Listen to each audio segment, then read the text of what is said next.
അമ്മച്ചിമാരൊക്കെ ഫോണും പൊക്കി പിടിച്ച് സുഖമായിട്ട് ഇരിക്കുന്നത് കണ്ടില്ലേ? അപ്പുറം ഇരിക്കുന്ന കൊച്ചു സ്റ്റുഡന്റ് അല്ലേ? അവള് ഫുൾ ടിക്കറ്റ് കൊടുത്തായിരിക്കുമോ കയറി ഇരിക്കുന്നത്? അവളെ കണ്ടക്ടർ വന്ന് എണീപ്പിച്ചാൽ മതിയായിരുന്നു. അമ്മച്ചി ആരോടോ കാര്യമായിട്ട് ചാറ്റ് ചെയ്യുന്നുണ്ടല്ലോ. ആരോടാ ചാറ്റിങ്? ഒന്ന് പതുക്കെ ഒളിഞ്ഞു നോക്കാം. ഞാൻ ഇപ്പോൾ ബസ്സിലാ.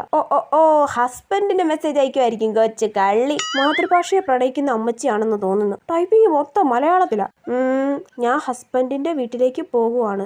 അപ്പൊ ചാറ്റിങ് ഹസ്ബൻഡിനോടല്ല, പിന്നെ ആരോടാ? ഓഹോ, എന്താ പിന്നെ അത് കണ്ടുപിടിച്ചിട്ട് തന്നെ കാര്യം.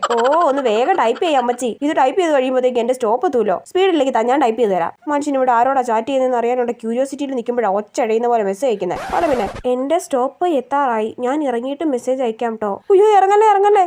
ആരാന്ന് പറഞ്ഞിട്ട് അടുത്ത സ്റ്റോപ്പിൽ ഇറങ്ങിക്കോ. എന്നാലും ആരായിരിക്കും അത്? മനുഷ്യനെ സസ്പെൻസിൽ നിർത്തിയിട്ടാണല്ലോ തള്ള ഇറങ്ങിപ്പോയെ. വോട്ട്.